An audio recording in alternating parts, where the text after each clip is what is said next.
কতগুলো মানুষের মানে চিন্তা ভাবনা দেখলে মানে অবাক হয়ে যায় যে কি বলবো, গরিব হয়ে জন্ম নেওয়াটাও কি এতটাই পাপ করেছি, মানে কিছুই বুঝি না। টিনের ঘরে থাকি বলে মানে কত ধরনের যে কমেন্ট আসে, মানে এই কমেন্টগুলো অনেক অনেক অনেক এসছে যে টিনের ঘরে থাকো তার আবার কত রং ঢং, তারপরে কি টিনের ঘরে থেকে এত সাজ পোশাক কোত্থেকে আসে, বাড়ি বানাও বাড়ি বানাও। দেখো একটা কথা বলছি, বাড়ি বানানো মুখের কথা না, ঠিক আছে, যে মুখ দিয়ে বললাম আর একটা বাড়ি হয়ে গেল। তোমরা তো মানে এইসব কথা যারা যারা বলো, কই টাকা পয়সা দিয়ে তো তোমরা হেল্প করতে পারবে না যে আচ্ছা ঠিক আছে কিছু টাকা দিয়ে হেল্প করি তো একটা বাড়ি করুক। আমরা কি সেরকম মতে যে মাস গেলে লাখ লাখ টাকা ইনকাম করি? আমার বর বন্ধনে কাজ করে, ঠিক আছে, যারা যারা বন্ধনে কাজ করে তারা যদি জানো বন্ধনে মেন স্যালারি কত, তাহলে তোমরা ঠিকই বুঝতে পারবে।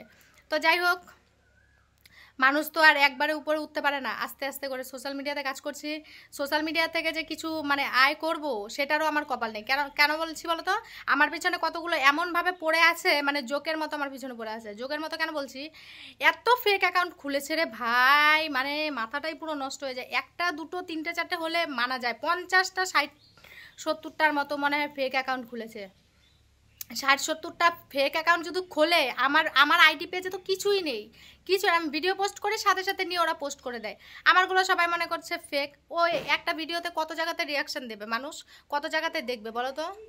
তো এই করে করে তো আমার মানে সব কিছু শেষ করেই দিচ্ছে, শেষ করে দিচ্ছে। মানে অল্প ভালোভাবে আছি, ওটা সহ্য হচ্ছে না।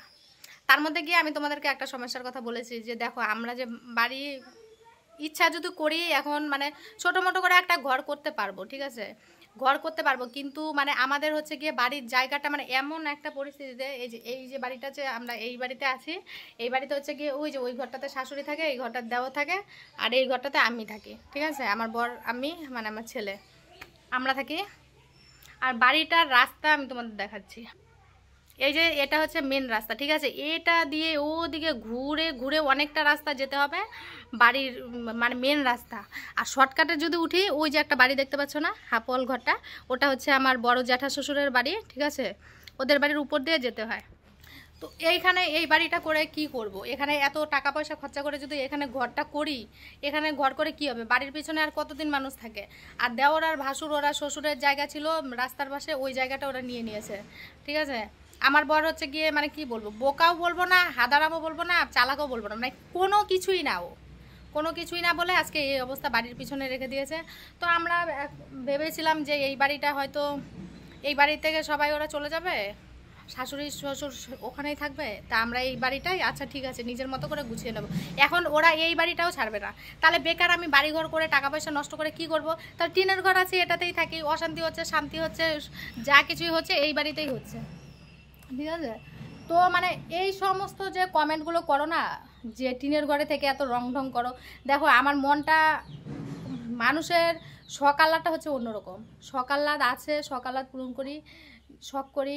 আর একটা কথা অনেকেই বলেছো যে বরের টাকাগুলো এইভাবে ধ্বংস করো না, দেখো বরের টাকা যে সব টাকা আমি ধ্বংস করছি এটাও না, আমি নিজেও কিছু হলেও ইনকাম করি সোশ্যাল মিডিয়া থেকে, ঠিক আছে, যতটুকু পারি নিজের টাকা যে নিজে খরচা করে ফেলি সেটাও না, যতটুকু পারি যেমনই হোক। আমার তো মানে গাড়িতে লেখা নেই যে তোমার টিনের ঘরে তুমি আছো বলে তুমি কোনো শখ আহ্লাদ করতে পারবে না, এটা কোন ধরনের, এটা তো কোনো সিস্টেম নেই, এটা কোনো ধরনের কথা হলো?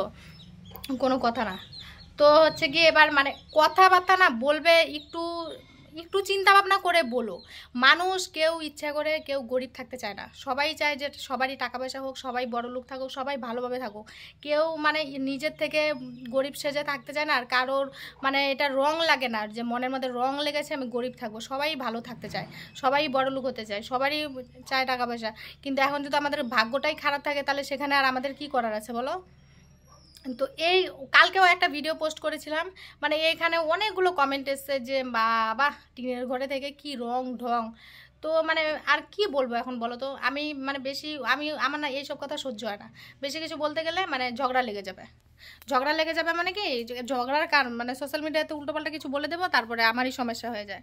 তো এর জন্যই বলছি মানে কথাবার্তা বলার আগে না দুবার চিন্তা করে তারপরে বলো যে মানুষটা কোন পরিস্থিতিতে আছে, তার কি পরিস্থিতিটা আছে।